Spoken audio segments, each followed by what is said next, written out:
16 ആദിവാസി കുടുംബങ്ങളാണ് അരിവാപുരയത്തെ ഉൾക്കാട്ടിൽ താമസിക്കുന്നത്. ഇവിടെ ആദിവാസികൾക്ക് അടിസ്ഥാന സൗകര്യങ്ങൾ യാതൊന്നുമില്ല.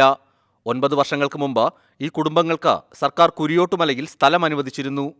എന്നാൽ വനവിഭവങ്ങൾ ശേഖരിക്കുന്നതിനും നിത്യവൃത്തിക്കും കുരിയോട്ടുമലയിൽ സൗകര്യങ്ങളും ഉണ്ടായിരുന്നില്ല. അതുകൊണ്ട് തന്നെ 16 കുടുംബങ്ങളും തിരികെ ഉൾക്കാട്ടിലേക്ക് പോവുകയായിരുന്നു. രാധികയുടെ മൃതദേഹം മറവു ചെയ്യാൻ സ്ഥലമില്ലെന്നും മാതാപിതാക്കൾ പറഞ്ഞു.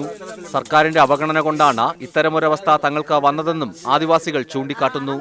ആദിവാസികൾക്കുള്ള റേഷൻ ആനുകൂല്യങ്ങൾ പോലും നാളിതുവരെ 16 കുടുംബങ്ങൾക്കും ലഭ്യമായിട്ടില്ലെന്നും പരാതിയുണ്ട്. കുടുംബങ്ങൾ നേരിടുന്ന അവഗണനയ്ക്ക് പരിഹാരം കാണണമെന്നാവശ്യപ്പെട്ട് ആദിവാസികൾ രാധികയുടെ മൃതദേഹവുമായി മുതലത്തോട് ഭാഗത്ത് പ്രതിഷേധ ധർണ നടത്തി.